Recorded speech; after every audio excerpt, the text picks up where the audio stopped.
पुत्र श्री शनि देव की कथा सुनाते हैं, पावन कथा सुनाते हैं। शनि देव कलयुग के न्यायाधीश कहते हैं, हम कथा सुनाते हैं। हम सूर्य पुत्र श्री शनि देव की कथा सुनाते हैं, पावन कथा सुनाते हैं। शनि देव कलयुग के न्यायाधीश कहते हैं, हम कथा सुनाते हैं।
सुनाते हैं। शनि देव कलयुग के न्यायाधीश कहते हैं, हम कथा सुनाते हैं। हे शनि देव महाराज रखना भक्तों की लाज। हे शनि देव महाराज रखना भक्तों की लाज।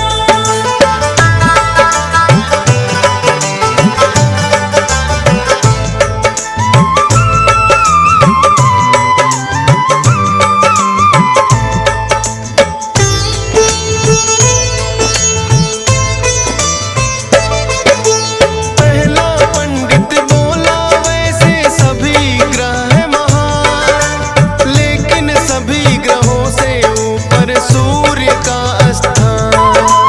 अपने तेज के जैसे करते भाग्योदय सबके, दीनहीन वो ना रहता रह राशि में जिसके। फिर दूजे पंडित ने उठकर सोम के गुण बतलाए, सबसे शीतल सोम ग्रह राजन माना जाए। जिस पे होती कृपा इनकी हो जाए उद्धार। शीतल है स्वभाव बड़ा करते सबका उपकार। शीतल रजनी इसीलिए तो ये कहलाते हैं, पावन कथा सुनाते हैं। शनि देव कलयुग के न्यायाधीश कहते हैं, हम कथा सुनाते हैं। हे शनि देव महाराज रखना भक्तों की लाज। हे शनि देव महाराज रखना भक्तों की लाज।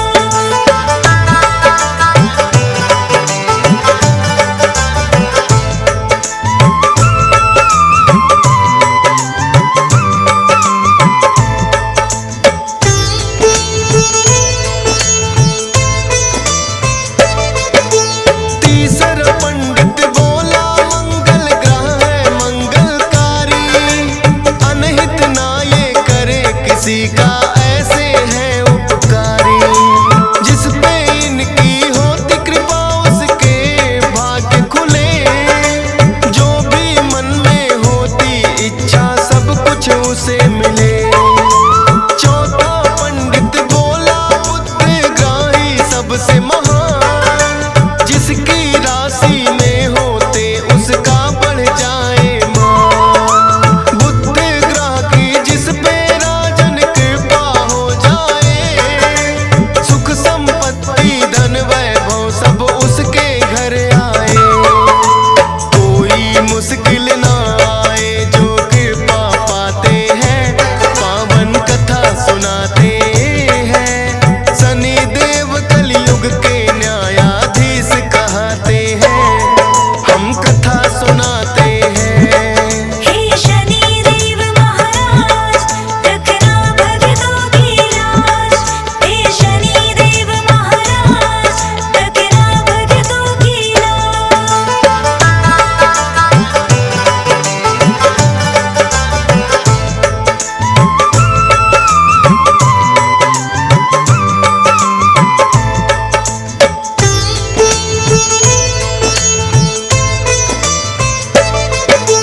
पांचवा पंडित गुरु ग्रह का करने लगा गुणगान।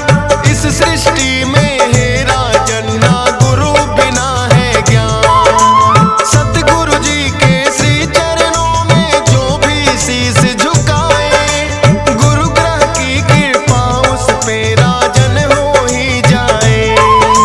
छठवें पंडित ने उठकर फिर शुक्र की महिमा गाई। सभी ग्रहों में राजन शुक्र ग्रह है शुभ फलदाई। शुक्र ग्रह जिसकी राशि में करते हैं प्रवेश, सुख और शांति घर में रहती ना हो कलह कलेश। ताप और संताप सभी उनके मिट जाते हैं, पावन कथा सुनाते